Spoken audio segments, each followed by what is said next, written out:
Filsafat politik kuno, bab 4, Aristoteles ilmu politik.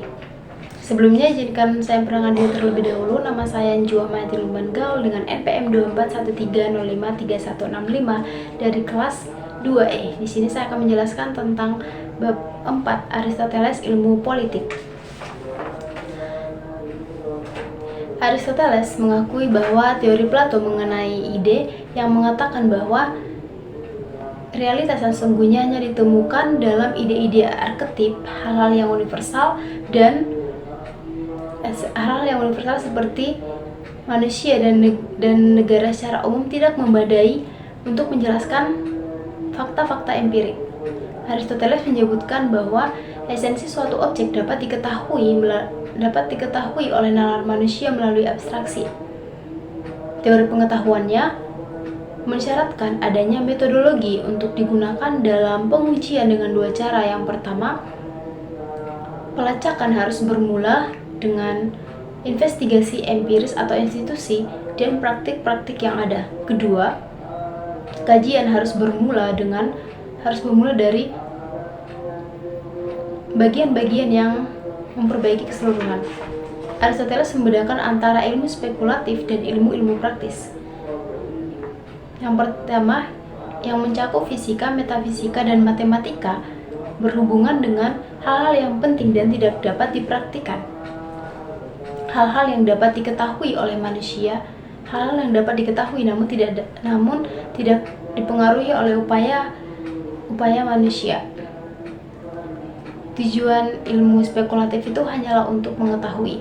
Yang kedua, ilmu-ilmu praktis yang mencakup etika dan politik, berhubungan dengan materi yang mungkin dipengaruhi oleh tindakan-tindakan manusia. Bagi Aristoteles, tujuan ilmu politik bukanlah pengetahuan melainkan tindakan. Menyangkal ajaran Plato bahwa pengetahuan ilmiah mengkualifikasikan seseorang dalam memerintah.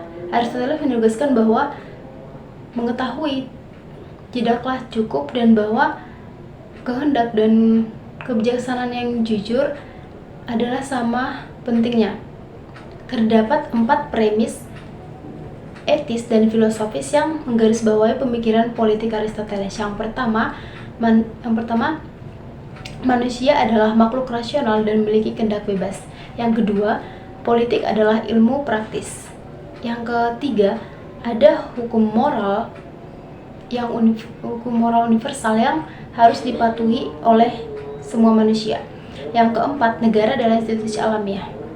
Watak negara selalu plural dan cenderung menjadi kesatuan yang lebih besar. Negara yang benar harus peduli dengan karakter warganya.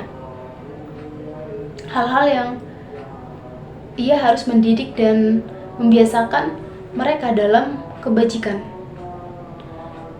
Harus memberikan kesempatan kepada mereka untuk meraih hal-hal ekonomi, moral, intelektual yang dibutuhkan untuk kehidupan yang baik. Menurut Aristoteles, yang dikatakan warga negara itu adalah mereka atau manusia yang memiliki hak berpartisipasi dalam pemerintahan. Sekian penjelasan dari saya ucapkan terima kasih.